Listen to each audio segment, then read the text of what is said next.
eu fiquei em dúvida com a minha agente, o meu agente, se ele era burro ou teimoso. Sério, porque eu falava uma coisa para ele me entregava uma coisa errada. Aí eu explicava tudo direitinho: "Olha, o que você fez, pá-pá-pá, pá-pá-pá, pá-pá-pá", e ele me entregava uma coisa certa daí, tá. Aí eu falava: "Então continue a partir daí". Ele voltava para a coisa errada. Eu, Vitor Lopes, estou aqui com o Edmur Sayane para falar de negócios, cultura e tecnologia, sempre com um pouquinho de ironia. Hoje vamos falar mais um pouco das falácias geradas pelas Big Techs.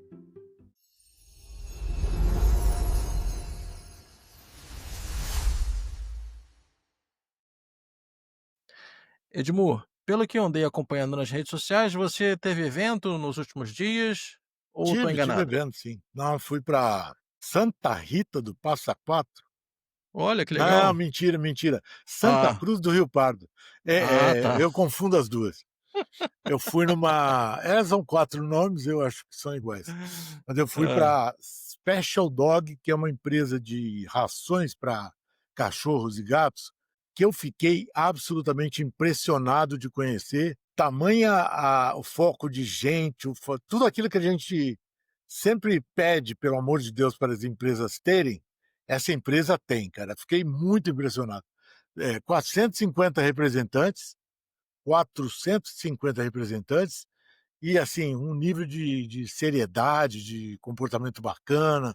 Fiquei muito bem impressionado com a empresa. que bom. E a gente vai trazer um assunto relacionado a isso no final do nosso episódio de hoje. É um nosso bônus aqui, um vídeo da internet, que eu vou querer escutar a sua opinião. Nos últimos dias, tivemos o assassinato e o ressurgimento de Odete Roitman, para variar, né, essas surpresas que a gente tem que lidar. O festival de publicidades que uma novela gerou, e eu mais curioso em relação a isso. Isso foi muito marcante, né. É impressionante, eu acho que não lembro se antes, em algum momento, foi tão impactado assim, eu digo disso principalmente por causa do varejo, eram muitas marcas anunciando e na fila para anunciarem nesse evento, que eu digo evento de varejo, né, porque no final das contas é o seguinte, varejo é afetado e afeta a vida da gente, né. O último capítulo da novela virou um evento de varejo, um evento do tipo: "Olha, Zé Delivery, peça agora a sua cerveja, a sua bebida gelada que chega em 15 minutos", e outras coisas tantas que surgiram por aí. Eu particularmente, Edmur, nos últimos dias eu voltei a dormir muito mal. Não sei por quê. A gente já Coitadinho. falou um pouco sobre sono, mas Sim, não sei se você dorme bem não, né? durmo. Dorme bem? Que Tenho coisa dormido boa, bem, graças a Deus. que bom. Eu não sei porque eu tô usando o CPAP porque eu tinha apneia do sono, e tal. E aí eu descobri, você já ouviu falar em 8 Sleep, que Não, é uma empresa americana? não, não. Eu vou te mostrar o que ela oferece e eu vou explicar depois o porquê de eu estar compartilhando isso, contigo por aqui. Ótimo. Vamos lá. Este é o Pod 5, o primeiro sistema de sono totalmente imersivo e inteligente. Adaptativo sem esforço. Não substitui sua cama. Ele transforma o Pod 5 Ouve e responde às suas necessidades em tempo real, ajustando a inclinação, temperatura e o som enquanto você dorme. Construído para lhe dar conforto a noite toda, com uma superfície de dormir adaptável que cabe em qualquer colchão, para personalizar a temperatura. Então você e seu parceiro dormem do jeito que você gosta. Pod 5 apresenta um novo cobertor hidrelétrico que envolve você em todo o corpo. Temperatura imersiva. Dando-lhe o dobro da cobertura de resfriamento e aquecimento, não há mais superaquecimento, despertar com frio ou guerras de apenas sono profundo e ininterrupto. Mais uma base que levanta para aliviar automaticamente o ronco. Muda para gravidade zero para restauração de corpo inteiro. E agora possui som surround integrado para ajudá-lo a adormecer. E ficar dormindo por mais tempo, selecione como você gostaria de relaxar com ruído branco, sons da natureza ou conteúdo exclusivo de Dr. Andrew Huberman. E quando a manhã chega sem alarmes chocantes, apenas calor, uma vibração suave e sons suaves acordando você quando estiver do jeito que a natureza pretendia que fosse. 3 elementos, personalizações infinitas, dando-lhe um sono excepcional sem exceção. Sensores sem contato no pod rastreiam sua respiração de frequência cardíaca, estágios de sono e muito mais. E usa inteligência artificial para ir além de apenas rastrear. Ele aprende com seus dados e otimiza seu ambiente em tempo real. Para mantê-lo em sono profundo por mais tempo, o novo exame de saúde é um avanço na prevenção passiva, saúde sem quaisquer wearables. O pod monitora silenciosamente a saúde cardiovascular e respiratória durante o sono usando precisão de grau clínico. Que é isso, né, cara? Você já comprou? É. Se eu tivesse $5.100 e morasse nos Estados Unidos, eu acho que eu consideraria comprar isso. Você vê que resfria cada lado da cama, ajusta a elevação de acordo, não sei o que, tal, tal, tal. Faz todos os. Quer dizer, $5.100 é o preço para uma cama king, mais os adicionais. E ainda você tem que pagar uma assinatura para você ter esses serviços de acompanhamento de sono também. É incrível, né? Não parece incrível? Aquela coisa de tecnologia de última geração para você dormir. Por que que eu tô falando isso? Porque de domingo para segunda, você não conseguiria acessar esses serviços, porque caiu o servidor da AWS. Se alguém ligasse para o atendimento da 8Sleep, fala: "Gente, olha só, não estou conseguindo dormir porque minha cama não está funcionando da forma como deveria". Ela informaria: "Olha, desculpe, nossos sistemas estão fora do ar". É basicamente isso. E aí o CEO da empresa teve que ir nas redes sociais e falar: "Gente, olha só, peço desculpas, isso realmente não aconteceu, a gente está com essa informação aqui e tal, tentando resolver". E aí eu trago essa provocação aqui para demonstrar a dependência, até que ponto as empresas estão colocando todos os seus ovos no cesto das Big Techs. iFood caiu, Stone caiu, Mercado Livre caiu, e uma série de outras empresas do varejo ou de serviços caíram também. Wellhub caiu, que é a antiga Gympass, e várias outras. Isso porque caiu um único servidor da AWS nos Estados Unidos, que eles dizem que era o servidor mais antigo, digamos assim, e que oferece melhor relação custo-benefício, o mais barato. Chega a ser 60% mais barato do que os demais. E eu queria trazer essa provocação para você, que a gente vem conversando um pouco sobre essa dependência das Big Techs versus essa promessa de vida mais fácil e que tudo está resolvido por elas. Eu estou aqui irritado com alguma delas que está apitando aqui no meu computador, eu não sei qual é, mas eu quero dizer uma coisa para você, assim, absolutamente forte. Há uns bota anos isso aí, teve um maluco que foi lá na NRF para falar sobre o domínio das Big Techs e o perigo que era, né, você ter tudo do jeito que a gente tem na mão desses caras. Uma coisa é você ter energia elétrica, né, na mão dos caras, mas a energia elétrica ainda tem o antídoto do gerador que pode ajudar. Isso aí é guerra, desastre nuclear, desastre sei lá o quê, é a pior coisa que pode existir. E esses caras têm o poder na mão de fazer com a gente o que eles querem, né? Quer dizer, eles podem fazer o que eles querem. A Amazon, quando ela investiu nessa coisa de nuvem, que foi uma das coisas mais inteligentes que eles fizeram, né? Eu sempre falo que o Jeff Bezos vacilou em algumas coisas, mas nessa aí ela virou proprietária desse troço no mundo inteiro, entendeu? Sim. E imagina, e aí você falou que o provedor lá, o troço era velho, né? Imagina se os caras estão dando manutenção direito, se eles estão cuidando direito da história, entendeu? E são milhões, né, que tem campos de futebol e campos de futebol dessa história toda. Sim, eu disse que era velho, mas na verdade o que eu li é que ele não era a versão mais moderna Sim, sim. dos outros em relação ao lançamento, mas obviamente é funcional e a gente não sabe ainda, pelo menos não foi divulgada a causa da queda, que durou acho que 12 horas, mais de 12 horas, né? Começou às 4 horas, e foi até quase 8 horas da noite, isso mesmo. Então foi bastante tempo de interrupção, de serviços. E a gente vê vários outros tipos de interrupção que vem acontecendo. E quando, na verdade, não interrompe, você começa a se questionar sobre a estratégia de negócio de você pegar os seus dados, né, que falam que é o novo petróleo, e deixar armazenado na mão de terceiros. E o risco associado a isso. Então você começa a questionar, a gente falou disso já também algumas outras vezes, sobre isso.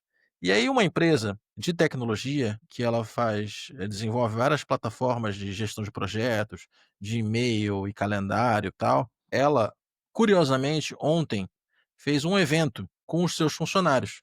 E nesse evento estava agendado uma cerimônia dentro desse evento, e eu vou colocar um vídeo dessa cerimônia que foi divulgado também pelo CEO dessa empresa nas redes sociais.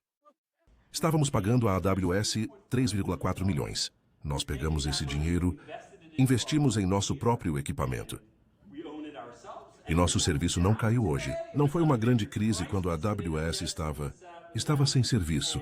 E agora podemos cancelar. Então vamos fazer isso. Você está pronto. Vamos empurrar delete. Você clicou com o dedo médio.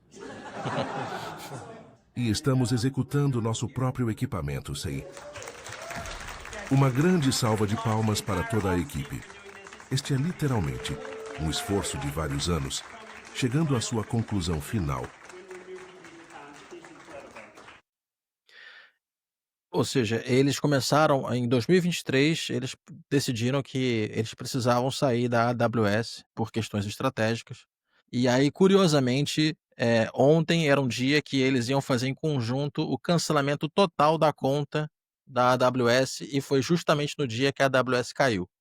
E aí ele falou, olha, não era nada esperado isso, mas você vê que foi a decisão certa que a gente tomou. E nem E deu aí, para fazer, porque o sistema estava fora do ar, então ele não conseguiu não, cancelar. ele, na verdade, esse tipo do sistema específico, não, acho que era uma questão mais de conta específica e tal, de Sim, sim. apagar a conta, mas o armazenamento todo, os Já dados, estava. tal, na nuvem, isso ele já estava fora, já estava em redundância, já estava totalmente fora. Então ele apagou e foi uma cerimônia para demonstrar isso. Eu participei da primeira reunião da Microsoft quando Uhum. se juntaram vários associados, distribuidores da Microsoft e tal, para falar sobre como convencer as pessoas a colocarem os dados em nuvem. Faz muitos anos isso aí, obviamente, né? Mas é muito engraçado porque isso já tinha acontecido quando você colocava o teu banco de dados na mão de alguém que fazia CRM, ou então ERP, tá certo? Quer dizer, você estava dando para o bandido potencial todo o teu segredo de Estado. Agora, esse cara é corajoso, né? Porque também o domínio desse negócio que deve ser meio difícil, né? Porque tem uma evolução de tecnologia, a tecnologia jogada fora, sei lá, não sei. Ontem eu estava conversando com um cara que veio consertar meu equipamento aqui, e ele falou que de 3 em 3 anos tudo mudou. Tudo mudou, de 3 em 3 tudo mudou. Então eu fico Uhum. imaginando uma empresa que não seja de cloud, né, fazendo um sistema de cloud e tendo que manter esse sistema, né, não sei se acaba ficando mais barato ou mais caro que o da AWS, o pagamento da AWS, fora a segurança dele não ter os dados na mão deles, né, aí é inquestionável. Vale a pena até, eu acho que eu acabei não entrando nesse detalhe, mas assim, para quem não conhece, o que que é isso, né? São empresas, de tecnologia, não apenas a Amazon, Google, Microsoft, que são os maiores, que investem em chamados data centers, né? São, empreendimentos gigantescos com muitos supercomputadores lá instalados, e esses supercomputadores ficam armazenando e processando dados, enquanto outros computadores se acessam via internet para transacionar, para passar esses dados e fazerem o que eles são necessários. Antigamente, como era? Cada empresa em geral, principalmente grandes empresas, tinha esses equipamentos dentro de casa, né? Então era chamado É, on-premise, é. e eles colocavam isso. Diga, Edmor, você quer falar? Não, é isso aí, on-premise, é isso aí mesmo. Exatamente. Então, esses É o on-premise. servidor, o Então, famoso servidor, né, que o era o famoso grande servidor, grande que você personagem da tinha lá história. um cantinho, um armário lá, um lugar específico, que Temperatura ficava esse controlada, tudo servidor, bonitinho. ar-condicionado ligado 24 horas por dia, também ele tinha que ficar ligado 24 horas por dia, com um sistema de no break para não cair e tal, e isso tinha um custo, né, tem um custo. E aí alguém chegou e falou: "Olha, é muito mais barato você, digamos, alugar esse servidor na nuvem. Na nuvem é porque ele está fora daqui. E aí você aumenta, a grande vantagem, de fato, é a seguinte: se você tem um aumento de demanda repentino, você pode flexibilizar isso e aumentar rapidamente, um pico. Você não vai seu serviço não vai cair, por exemplo. Isso é muito comum em streaming, como Netflix e tal. Sim. Você não vai ter um pico de demanda, pum, vai ter que comprar mais máquina, você também não fica com máquina ociosa, esperando esse novo aumento. Então isso de fato é muito interessante. Só que, com o advento, né, da inteligência artificial e os dados estratégicos sendo transacionados, etc., começou a se questionar mais uma vez, falou: "Pô, espera aí, tem alguma coisa que não vai fazer sentido aqui, então eu preciso rever essa história". Ainda mais quando acontecem eventos como esse, que um É, sistema cai. E sistema cair para empresa gigantesca, que qualquer minuto, hora sem serviço vale muito dinheiro, você só começa a questionar: "Poxa vida, faz sentido?". E aí tem mais uma coisa, Edmur, que você que é um cara super antenado em tecnologia também, olha, a gente mesmo, no nível pessoal, não empresa, mas eu particularmente tenho tudo na nuvem, né, então, WhatsApp, mensagem do WhatsApp, e-mail do Gmail, que mais? Apple, fotos, todas as minhas fotos estão na nuvem praticamente. Antigamente a gente fazia backup físico, né, eu guardava no disquete, guardava num HD externo, ainda é recomendado fazer isso, mas são tantos dados que é difícil a gente fazer isso hoje em dia, né. é difícil sim. É é difícil, porém necessário, você diria? Olha aqui, ó, eu tenho O que que é isso? dois discos rígidos aqui, cada um deles com 3 teras, Aham. e eu guardo tudo. E Eu você guardo faz isso de tudo, forma recorrente? Você salva constantemente? sistematicamente. E Uma tem na vez a nuvem cada também? tenho na nuvem, tá tudo no Dropbox, que é da AWS. Eu acho que o Dropbox usa a AWS também. É possível, Mas eu não faço sei. backup, porque, cara, isso aí já fui pego no contrapé várias vezes e já me chamaram de otário várias vezes por não fazer o backup. Eu faço, E como é que prefiro você usa fazer. algum sistema que te ajuda a fazer backup? Com você Sim, vai sim, sim. Não, salvando tem um Beyond Compare, que ele pega o que está no Dropbox, pega o que está no disco, compara os 2 e atualiza o que tiver e mais novo. atualiza. É, mas é rápido. Depois da primeira vez, porque o parto é a primeira vez, né? Encher o disco dos dados é incrível. Só que eu tinha um servidor na ponte de referência e eu tenho um pseudo servidor na minha casa. Então, o branco é da ponte de referência, de tudo que a Letícia faz e os consultores fazem, e o laranja é só meu. Difícil é que os dois têm quase que o mesmo tamanho de armazenagem, mas paciência, né? Fazer o quê? É, E mas com de essa fato história essa é fundamental esse tipo de segurança, porque eu sim, particularmente não faço, mas são dados pessoais meus, eu acho. A partir do momento que forem dados, digamos, de trabalho, sim. principal, tal, eu acho que Mas eu vou olha, precisar investir tem dia nisso. de terror na minha casa, tem dia de terror na minha casa quando o computador da minha esposa Marta, queridíssima, dá pau. Ontem deu pau, tá, ontem não foi só o apagão da AWS, deu pau no computador dela, que ele não reconhecia o disco rígido para dar boot. Isso nunca tinha acontecido comigo em nenhum computador que eu tive. Meu Deus do céu, aí eu preparei um outro computador para ela poder usar com a cara dela, né, porque fica tudo bonitinho.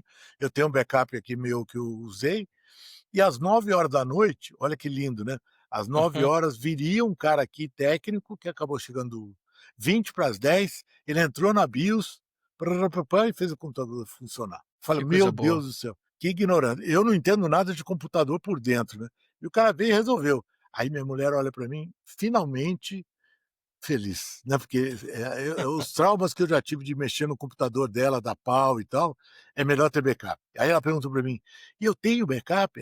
Eu coloquei o Dropbox do computador dela, né. "Tem, fica tranquila". Aí ela me perguntou: "Até que dia meu Outlook está com backup?" Eu falei: "Até ontem". Aí ela: que maravilha, que coisa linda". É, Foi não, hoje em muito bom. dia não dá mais para ficar sem isso, por isso que quando esses É, serviços caem e a gente acaba dependendo muito, felizmente ou não, é. felizmente quando funciona, infelizmente quando cai. Eu acho que a verdade é Exatamente, essa. né, quer É, dizer, eu já vi situações de você estar numa estrada e, de repente, perder o sinal do GPS. Caraca, sim, o que que você faz sem isso, entendeu? São é, coisas muito, é. a gente se entrega muito para essas ferramentas, né, que são muito úteis, só que a gente não faz plano B, né, o plano B é necessário, mas ninguém leva mapa mais. Você falou do plano B necessário, e a grande questão, e que eu quero fazer por uma provocação aqui, é para os tempos atuais, né, além de nuvem, é de inteligência artificial e o interesse cada vez maior de empresários, de executivos em investirem muito nisso, acreditando que a tecnologia já está extremamente avançada e que você pode substituir gente por IA. Então esse é o próximo assunto que eu gostaria de trazer aqui, porque a gente falou das inteligências no episódio passado, foi muito legal discutir isso aqui, eu gostei bastante, a gente foi muito divertido. Quem não escutou, vale a pena escutar, os tipos de inteligência, os múltiplos tipos de inteligência, e esse recorte que a gente vai fazer hoje aqui, Edmur, é de um pesquisador muito renomado, cujo material que eu trouxe aqui, para a gente apresentar, vai detalhar quem é. E vamos discutir, porque ele é bastante crítico em relação à inteligência artificial, ao momento que a gente está. Ele é crítico e otimista. Então, acho que vale a pena a gente trazer isso. Vamos dar uma olhada? Não é que nem o Miguel Nicoleles, né? Aquele neurocientista brasileiro. Não é nem inteligente nem artificial. Ele manda essa, né? Não é nem inteligência e nem artificial. Vamos Olha, ver. eu trouxe um vídeo do Miguel Nicoleles também no final, para a gente dar uma refletida Bacana. nisso também. Então, talvez seja isso que você esteja falando, porque a gente não combinou nada, basicamente. Tá, Essa que é claro. A gente nunca combina, né? Só não, vem aqui, e joga você na manda fogueira. e vamos embora. Vamos lá, vamos dar uma olhada aqui, a gente vai parando conforme a gente for executando aqui. Maravilha. Sabe, toda essa conversa, esse hype em cima de inteligência artificial, como é que a gente separa o que é promessa do que é realidade? Bom, o melhor jeito é ouvir quem realmente está lá, no dia a dia, construindo essa tecnologia. E é isso que a gente vai fazer aqui, mergulhar na visão do Andrej Karpaf, um dos engenheiros mais respeitados da área, para entender qual é a real da IA hoje, bem longe do marketing. Ok, vamos começar direto com essa frase aqui, bem provocativa, né? E olha, vindo de uma das cabeças por trás da OpenAI e da Tesla, isso já dá o tom. O Karpati não está aqui para vender um futuro cor-de-rosa. Ele está aqui para mostrar a realidade da engenharia, com todos os perrengues e imperfeições que vêm junto. Mas para a gente entender o peso do que ele fala, precisamos saber quem é esse cara. Karpati foi um dos membros fundadores da OpenAI e também ex-diretor de IA na Tesla. Ou seja, ele é o tipo de pessoa que bota a mão na massa, sabe? A perspectiva dele é a de um engenheiro pragmático, que olha para todo esse exagero da indústria e pensa, calma, não é bem assim. E aqui... Ele não é um influenciador aí, perdido no meio da É, internet, falou alguma chutando. coisa, Não um chutando. chutador, né? Então vamos escutar com carinho o que ele tem para falar nessa entrevista. Ele fez uma entrevista de quase 2 horas, eu escutei também. Esse resumo aqui tem 6 minutos. E trouxe os principais pontos para a gente ir discutindo. E tá o ponto central da crítica dele. Enquanto tem muita gente por aí falando que este é o ano dos agentes de IA, ele joga um balde de água fria e diz que, na verdade, estamos na década dos agentes. E por quê? Porque os modelos de hoje ainda têm o que ele chama de déficits cognitivos. Eles não são confiáveis o suficiente para serem um estagiário e vai levar, segundo ele, mais ou menos uma década de muito trabalho duro para consertar isso. Beleza, então.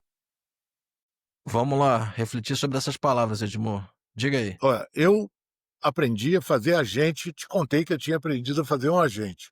Eu tentei transcrever uma pancada de materiais que eu tenho num material para escrever um livro, tá certo? Eu não tinha pretensão de que fosse um livro. Eu nunca vi tanta coisa ruim acontecendo. Então, primeiro, vou enviar o arquivo que eu preparei já já. Eu te aviso quando eu enviar. Nunca mais. Nunca mais. Aí teve um que ele enviou, que eram 150 páginas. Ele pegou um parágrafo e encheu as 150 páginas com o mesmo parágrafo. Cara, eu comecei a ficar tão irritado, entendeu? Que eu voltei para o nosso notebook LM, né, que é esse aqui que você usa, que é espetacular. Eu falei, meu Deus do céu, que coisa mais irritante. E não é à toa, né, que até hoje o, o Zuckerberg foi fazer a demonstração do Meta, não funcionou, né, ao vivo, na hora que ele foi demonstrar. Realmente, eu acho que esse cara tem toda a razão. Ele tem um nome de antivírus, né, Karpathy, né, ele tem um nome de antivírus, mas é muito, muito, muito verdadeiro isso que ele está falando para um cara que eu estava usando um negócio básico, né? Eu queria um ghostwriter que pegasse tudo que eu escrevi e juntasse ali numa sequência. E eu tinha certeza absoluta que eu ia ter que pegar todo esse material, digerir e produzir em cima, editar, produzir, como se fosse um filme grosseiro, né, um monstro, né, que nem o pessoal chama quando você faz uma propaganda primeira vez. E ele falou exatamente que você não substitui, por exemplo, um estagiário, um assistente, é uma coisa simples, porque uma pessoa que está aprendendo, né, o exemplo é esse, um humano que está aprendendo, ele é pior do que um agente autônomo, segundo ele, porque estamos numa fase muito inicial. E quando você falava de ano do agente, isso se traduz pela pressão da indústria de tecnologia, leia-se Vale do Silício, em lançar um monte de De soluções, hype, um ditas monte de hype, soluções, né, é. use a gente para isso, use a gente para aquilo, é a gente, e, por enquanto, nada de fato fica de pé, totalmente de pé, de uma forma, que não demande uma supervisão humana.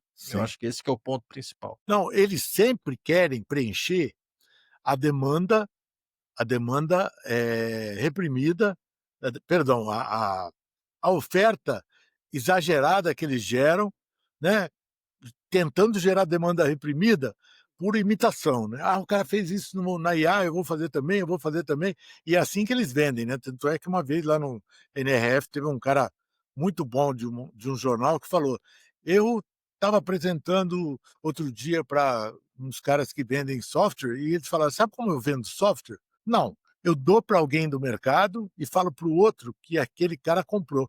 Aí o outro compra também, entendeu? É exatamente esse efeito manada que faz a indústria de TI, né, estou chamando de TI lato sensu, né, provocar o mundo a usar as coisas que eles fizeram. A IA, a inteligência artificial, como ela é friendly, ela teve mais vida longa e vai ter muito mais vida longa do que o metaverso, que foi uma dessas hypes aí que simplesmente virou pó antes de virar qualquer coisa, né, já nasceu virando pó. Um parênteses aqui, já é bem falado que existe uma bolha financeira Sim. dessas startups de IA. Não vou comentar aqui agora aqui, mas essa bolha, se já não está estourando, vai estourar a qualquer momento. Vamos para o foco aqui agora, que eu quero dizer o foco da análise dele, que ele faz uma analogia muito interessante sobre a IA e a evolução dela. Então vamos entrar na primeira grande crítica do Karpaf. Ele pega uma analogia que todo mundo adora usar na área, a de que desenvolver IA é como espelhar a evolução dos animais, e começa a desmontar ela peça por peça. A pergunta que ele bota na mesa é essa: será que o que a gente está fazendo nos laboratórios de IA é de alguma forma parecido com um processo que criou inteligência no mundo natural? Para ele, a resposta é um grande, sonoro não. Não. Agora, olha só que interessante essa comparação.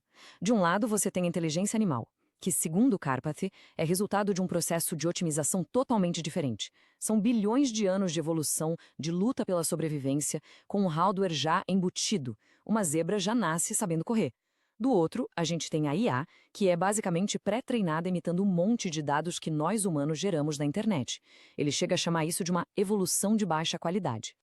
E aí ele vem com essa contra-analogia, que é: Deixa eu voltar aqui um ponto, porque nessa tabela aqui que ele gera, eh, ele fala de dados da internet que servem para esse pré-treinamento. E ele fala na própria entrevista que um dos grandes problemas da IA é que a qualidade desses dados é horrível, é péssima. A grande maioria. As pessoas têm uma ideia que os dados na internet são a verdade. E tá aí a indústria de fake news, tá aí a indústria É. de desinformação para não nos desmentir. Mas, assim, a grande maioria é muito ruim. E ela se baseia, em grande parte, por isso.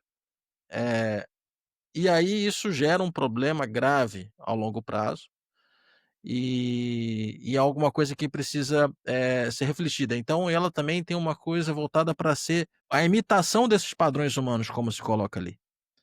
E Então ela é não cria nada de novo. isso. Exatamente. E as informações de internet, se elas não forem fake, elas são muito imprecisas, né, cara. Tem Sim. muito pouca apuração em cima das coisas, então pode ser até verdade, mas se você tentar passar da segunda página, elas não te ensinam muita coisa não, e por isso eu acho que esse evolução de baixa qualidade está muito certo. Vamos seguir aqui. que nós humanos geramos na internet. Ele chega a chamar isso de uma evolução de baixa qualidade. E aí ele vem com essa contra-analogia que é muito poderosa. Se as IAs não são animais, o que elas são?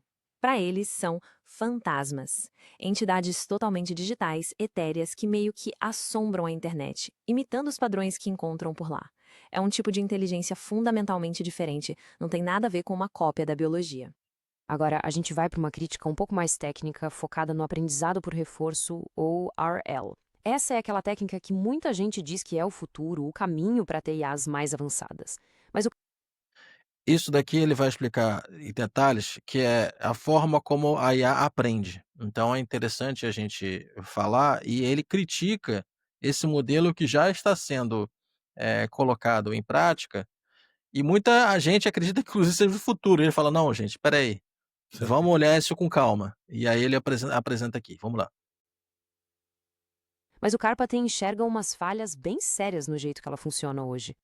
O lance aqui é o seguinte, o processo é muito ineficiente. Imagina só, o modelo tenta resolver um problema de centenas de jeitos diferentes, tudo ao mesmo tempo. No final, ele só olha para uma coisa, o resultado.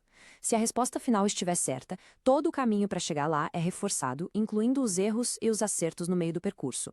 É um sinal de aprendizado com muito ruído, entende? E essa analogia dele é Esse aprendizado é interessante, da forma como é colocado inclusive na entrevista, eu vou voltar um pouco aqui, que é o seguinte: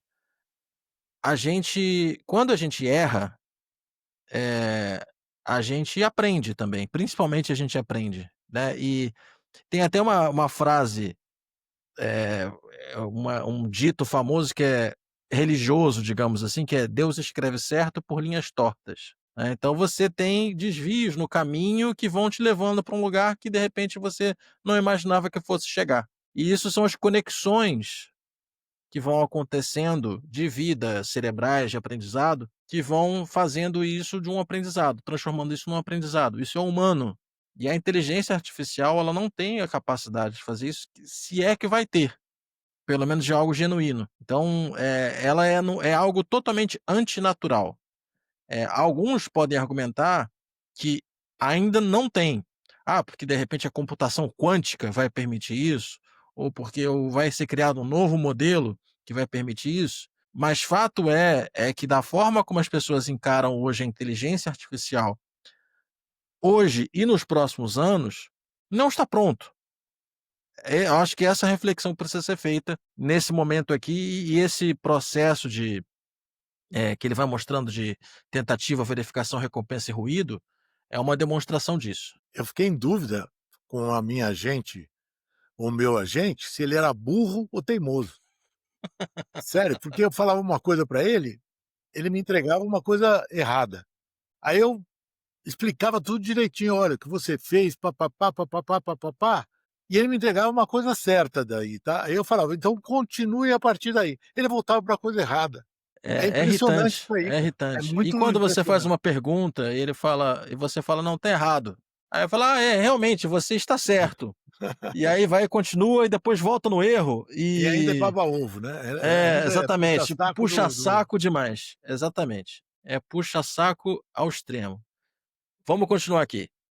simplesmente genial para explicar o problema. Pensa em todo esse esforço, todo esse trabalho computacional, e o único feedback que o sistema recebe é um sim ou não lá no final. É como tentar beber um oceano inteiro de conhecimento usando um canudinho de refrigerante. É um jeito muito, mas muito lento e ineficaz de aprender de verdade.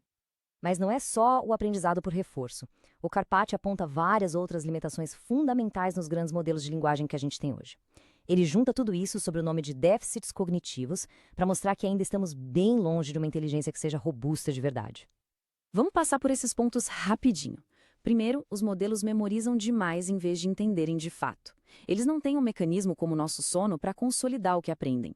Com o tempo, eles podem entrar num ciclo vicioso e perder a criatividade se forem treinados com os próprios resultados. E, por fim, o raciocínio deles é frágil, quebra fácil quando aparece um problema que foge um pouco do que eles já viram na internet. Ok. Viu que interessante esse slide, Edmor? meu Deus do céu. Não é? O que O que som você Olha a coisa louca que é o sono. É porque você é um cara muito inteligente, que você fala que está com sono e continua genial. Mas, a falta é verdade, você é um cara genial. Mas a falta de sono, causar esse tipo de coisa nesse nível é impressionante, né. A fixação dos dados, a fixação da aprendizagem. Eu sempre soube que isso era importante, mas nunca pensei que ele ia correlacionar isso com a falta de sono da inteligência artificial. É, na verdade, ele relaciona o sono, né, com aquele momento que justamente todas as conexões cerebrais, Sim, acontecem e processam sim, isso sim, e não existe isso na inteligência artificial, né, tá sempre né. trabalhando, É, é não verdade. tem não tem um momento ali de apertar o botão: "Ó, vou desligar aqui para Isso, isso. raciocinar", entendeu. Então é realmente muito interessante essa visão dele. Por fim, o raciocínio deles é frágil, quebra fácil quando aparece um problema que foge um pouco do que eles já viram na internet. Ok, ele criticou bastante. Mas e aí? Qual é a solução? A visão do Carpati não é de uma descoberta mágica que vai resolver tudo de uma vez. Para ele, o caminho é um projeto de engenharia longo e bem pensado para construir o que ele chama de núcleo cognitivo da IA. Então, não tem bala de prata. A solução tem várias frentes. Primeiro, tem que limpar a fonte de dados, que, segundo ele, é um lixo total. Olha aí, olha o lixo da fonte de dados na internet. Mas Coisa tem um mais detalhe. Tem um lixo da internet, mas se você filtrar seus dados corporativos, existe uma oportunidade de você ter melhor qualidade. Esse é sim, um ponto a ser considerado. Depois, dificultar a memorização para forçar um aprendizado de verdade. A meta é isolar a capacidade pura de raciocinar e, por fim, criar ecossistemas onde as IAs possam colaborar e evoluir. Uma espécie de cultura própria delas. agora segura essa, porque é uma das ideias dele que vai mais contra o que todo mundo fala. Enquanto muita gente teme uma explosão de inteligência repentina no futuro, o Carpati argumenta que a gente já está vivendo nela. E que isso, na verdade, não é novidade nenhuma. Para ele, a IA vai entrar na nossa vida e na economia de um jeito lento, suave, sem um baque. Ela é só o próximo passo numa longa história de automação que já vem de séculos. Não vai ter aquele pico maluco no gráfico do progresso. É só continuação da mesma curva exponencial que a gente já está subindo há um bom tempo. Isso tudo deixa a gente com uma pergunta final para pensar, né? A perspectiva do Carpati muda completamente o nosso olhar para o futuro. Se a IA não é o começo de uma história nova, mas só o próximo capítulo de uma que já está rolando, o que isso quer dizer para as próximas décadas? A resposta talvez seja bem menos ficção científica e muito mais engenharia pura e simples do que a gente imagina. Não acho que seja engenharia, de antes de passar a palavra para você. Eu acho que é uma ciência humana também. Eu acho que tem um fator de como as pessoas vão interpretar o uso dessas tecnologias e como vão colocar em prática. Porque se todo mundo se convencer a usar a inteligência artificial, vai haver um impacto. Pode sim. ser a qualidade ruim, até porque em termos de qualidade, em geral, a gente tem visto, basta você abrir as redes sociais e ver a porcaria que vem se produzindo ao longo de anos e anos e ganhando atenção e sendo recompensada financeiramente, inclusive, sobre isso. Então, qualidade não é um parâmetro, e sim a quantidade. Então, talvez, eu tenho dúvidas, sinceramente, sobre essa interpretação, não só da IA, do notebook LM, como do próprio pesquisador Sim. que que trouxe isso. Essa coisa de falta de qualidade e audiência faz uma coisa na cabeça da gente estranha, né, porque eu tenho essa experiência de coisas que eu posto que teoricamente não tem nada de, pensamento, alguma coisa assim, terem muito mais visualização, comentário do que as coisas que eu trabalho para conseguir postar, entendeu? Aquelas coisas que eu elaboro.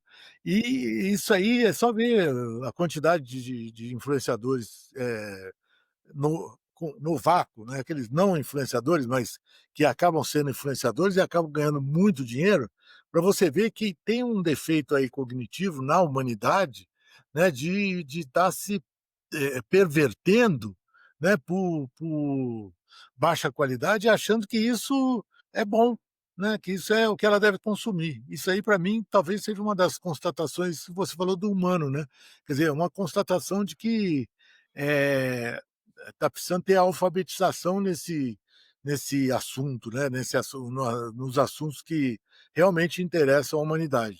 Concordo, E vou trazer uma outra reflexão também, Edmur. Sabe que eu não fiz a pesquisa mais aprofundada sobre o atual momento desse pesquisador que foi entrevistado, que a gente se baseou aqui, o Kaspersky. Karpati. Onde é que você achou ele? Tá nas redes sociais, Tá. eu vi, seguindo ele aqui, e eu devia ter feito um dever de casa, quer dizer, eu sei que ele é ex-Tesla e ex-OpenAI, foi o OpenAI. fundador do OpenAI, um dos fundadores. A minha preocupação é a seguinte: por que que ele saiu de lá? Por que que ele É, saiu desses lugares? é. Porque esses lugares eles continuam bombando, né, e eu concordo com a visão dele, eu acho uma visão dele super interessante, e por que que ele saiu? Eu posso pesquisar depois e trazer isso no próximo episódio. Não sei se ele porque eu sei, por exemplo, que o pessoal da Anthropic, que criou o Claude, eles saíram por divergências em relação a como lidar com segurança dos dados, a forma Entendi. que a IA estava sendo utilizada, e isso me chamou a atenção. E a OpenAI, realmente, o fundador lá, o Sam Altman, ele aliás, enquanto a gente está falando aqui, enquanto a gente está gravando, ele deve estar lançando agora uma nova funcionalidade da OpenAI, que depois a gente pode dizer que era uma coisa incrível, espetacular, mas depois a gente vê. Deve ser mais uma dessas mais do mesmo aí, não vai ser nada porque eles Sim, prometem também uma coisa, né, incrível. Vamos ver. Mas eu tô curioso para ver também, porque eu sou curioso, antenado em é. tecnologia. Não, Eu acho que na verdade, essas coisas são intrigantes, né, a evolução da IA é intrigante, né, para onde ela vai, o que que ela passa a fazer, isso aí para mim é um videogame com várias fases, né, sim, eh, você não perde vida, você aprende sempre, né, então vamos jogar. concordo e também digo outra coisa também, Edmuro, por que trazer um pouco disso? Não é para a gente ficar refletindo aqui também sobre, o atual estágio da IA e tal, mas do ponto de vista prático nos negócios, eu vejo, converso com muita gente hiper interessada em falar: "Ah, eu quero aplicar inteligência artificial no meu negócio. Eu quero já que eu uso o ChatGPT para, sei lá, planejar minha viagem ou fazer uma dieta ou usar como terapia, por que não também fazer uma análise de estoque? Por que não fazer aqui uma análise do de curva ABC ou das minhas vendas, utilizando a inteligência artificial também?"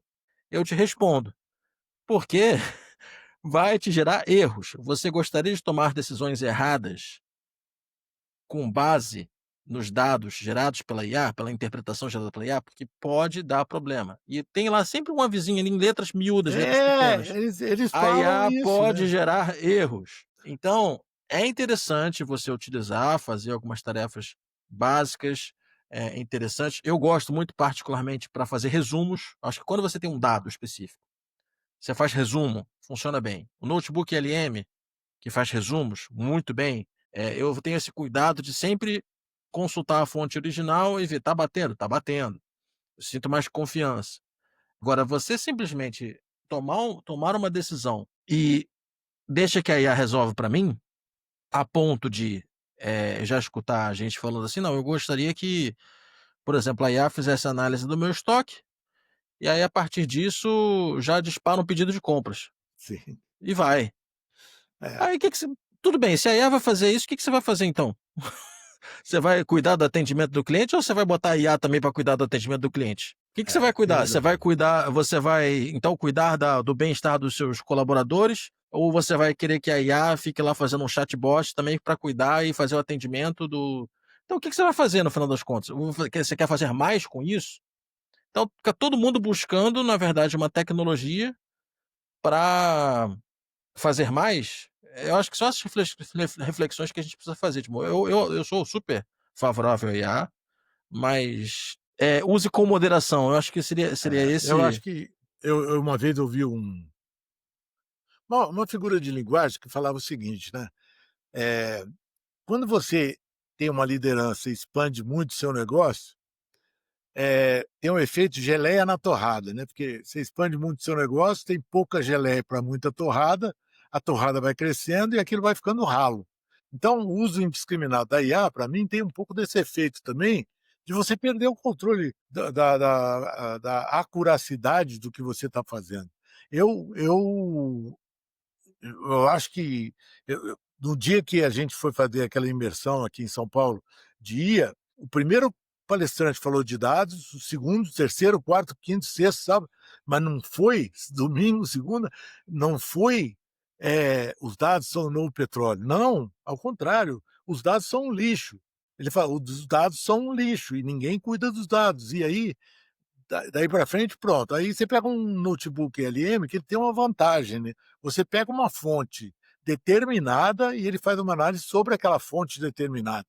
Então aí, obviamente, se você escolheu mal a fonte, vai dar errado. Mas se você pega uma fonte boa e ele faz uma análise limitada ao conhecimento daquela fonte, sai coisa boa. E Perfeito. é por isso que tem tanto cara que educa, que tem falado muito bem dessa Notebook LM, que tem fomentado os nossos podcasts aqui de uma maneira muito bacana, né? Ela pega um assunto que é extremamente indigerível, né? E ela faz ele ficar completamente palatável. Exatamente.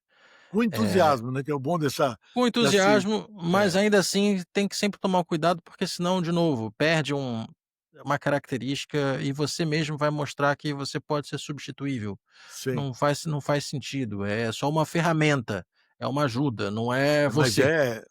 mas É é isso. boa. É boa, É boa, é fundamental. boa. E aí eu vou trazer também aqui, você tinha comentado do Nicoleles, o Miguel Nicoleles, neurocientista. Ele vai falar sobre, ele tem 2 vídeos dele sobre eu vou trazer um especificamente que ele fala sobre essa evolução e como ele vê isso, porque casa muito com o que a gente acabou de discutir aqui. Mas espera um pouquinho só, o Miguel Nicoleles é um brasileiro que, na Copa do Mundo, fez aquele exoesqueleto e no kickoff do primeiro jogo da Copa do Mundo, ele levou o exoesqueleto e o cara que estava vestindo o exoesqueleto deu o pontapé inicial. E ele, entre outras coisas, ele fala que o Elon Musk contratou caras que trabalhavam com ele, na pesquisa dele, para fazer a. Como chama? Neuralink. Tá certo? Para Neuralink. fazer a Neuralink.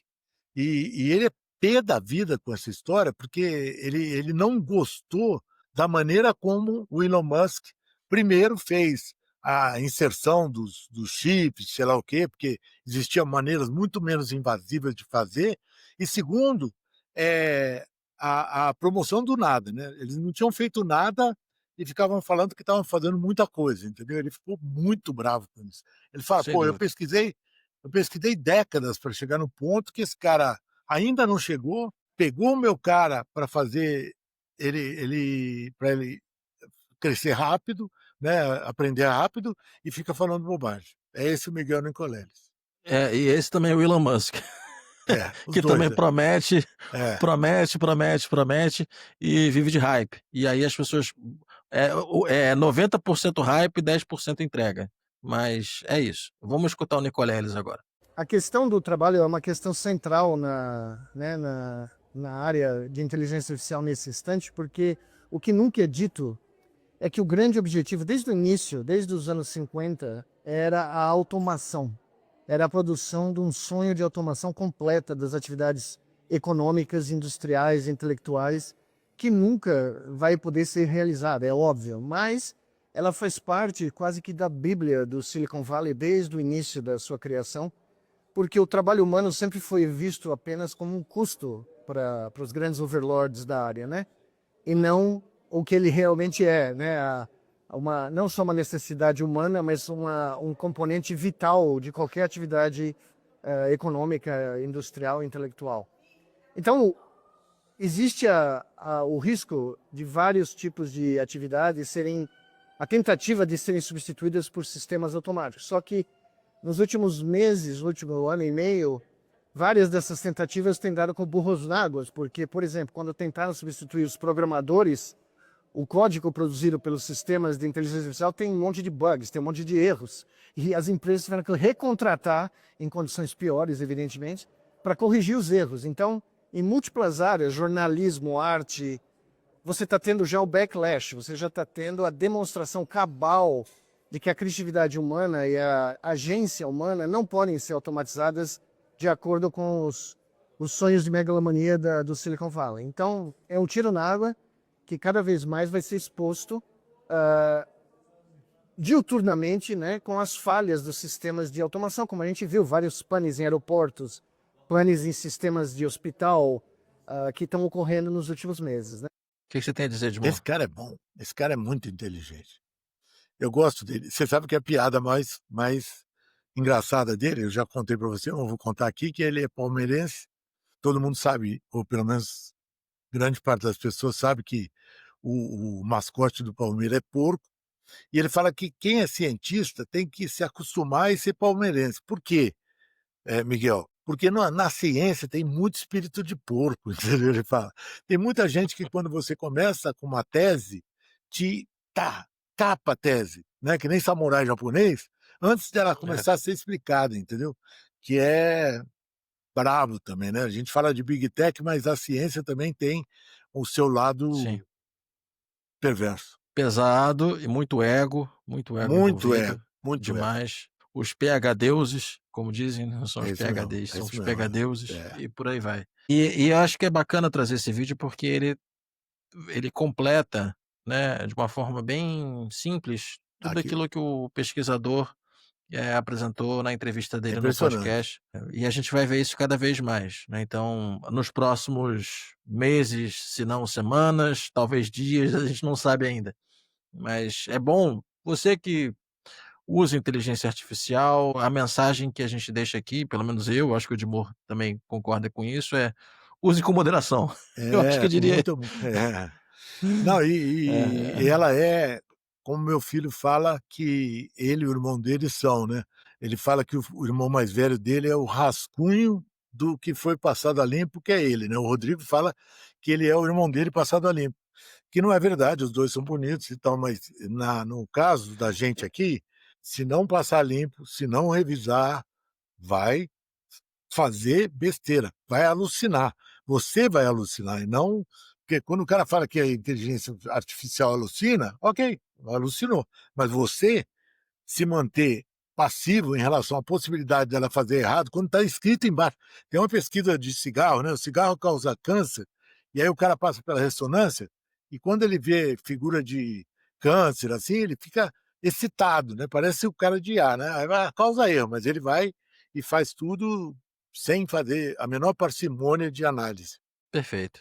E com essa mensagem, a gente vai para o nosso momento bônus, referência à palestra que você fez. Retorna lá o que você falou, você foi lá, qual o nome do pessoal que você foi palestrar lá Special na Dog? cidade? Special É Dog, Special Dog, Special Dog. Santa Cruz Não do Rio sei se Pardo.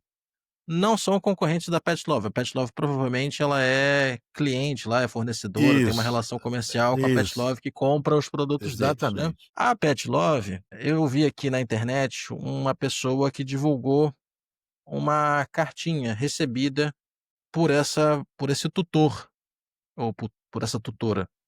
Você já perdeu já a cachorrinha, a gente já conversou sobre isso aqui, mais de um, né, Edmur, já se foi Já aí, e morreu, você foi, inclusive foi.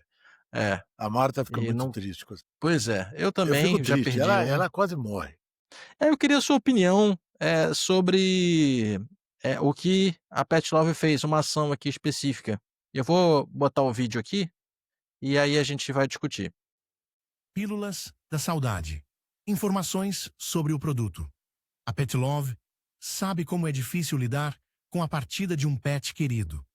A dor da perda, a falta daquela companhia, o vazio que ela fica, é como se um pedacinho do nosso coração fosse embora junto com eles. Pensando nisso, criamos a Pílula da Saudade, sempre que seu coração apertar por aí. Composição. Extrato de carinho. Acalma o coração e traz conforto. Essência de alegria. Relembra os momentos felizes e as brincadeiras. Gotas de amor. Envolve você em um abraço quentinho de saudade. Dose recomendada. Quantidades de amor e lembranças afetuosas. Palavras gentis e amorosas. 1 grama por minuto. Recordações carinhosas. De 2 em 2 horas. Tempo para curar. O tempo que for preciso. Intervalo da dosagem a cada 12 horas. Indicação. Para o melhor tutor, que cuidou com muito amor de seu melhor amigo, que trouxe alegria e companhia incomparáveis à sua vida.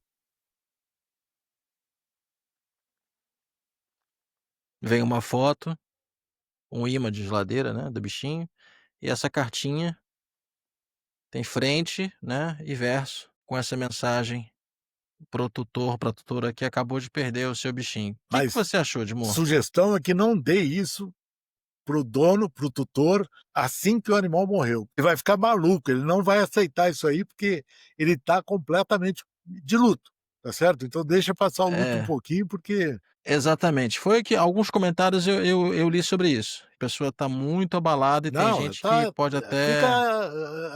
ela fica em carne viva, né? A pessoa quando perde um Porque é animal, como se fosse um familiar, ou se não é um familiar, né? não é como É, se fosse não, é, é, é um familiar. é, é. Que às vezes até é mais E simpático, mais carinhoso do que o familiar, né, s com certeza. sim.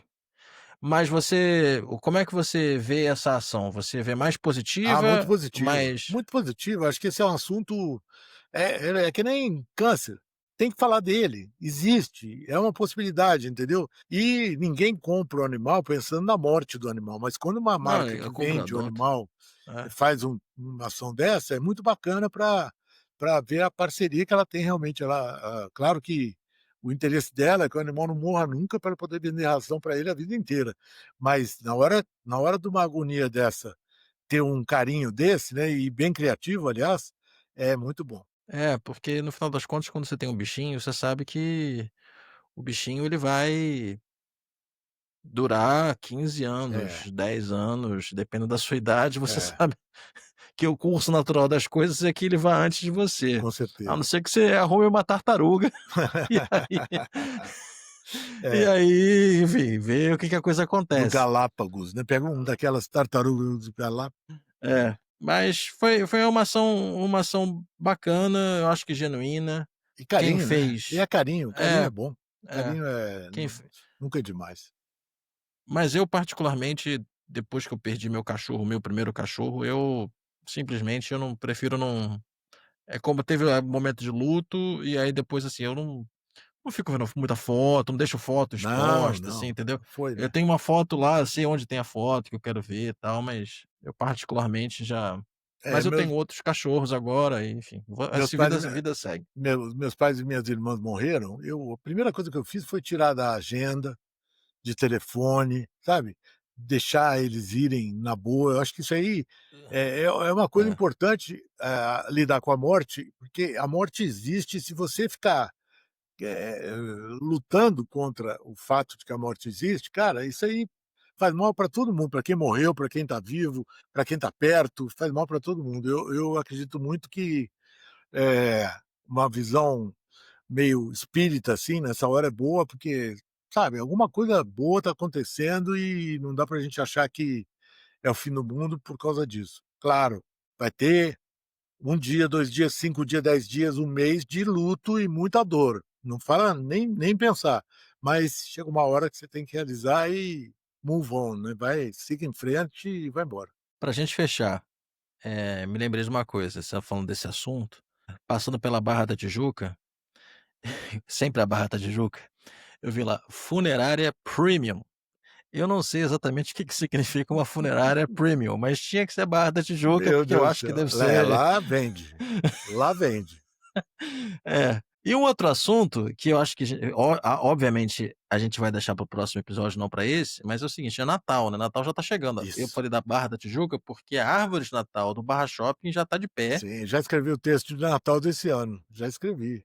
Ótimo. Então, se Líder Magazine ainda existisse, Já provavelmente a chegou, campanha já é Natal na já é Líder Magazine, Natal já na estaria no ar. Líder Magazine. É isso. Bom, vamos fechar por aqui? Vamos, chega de enrolar. É isso. Abraço a todos e Abraço a próxima grande, gente, semana. até mais.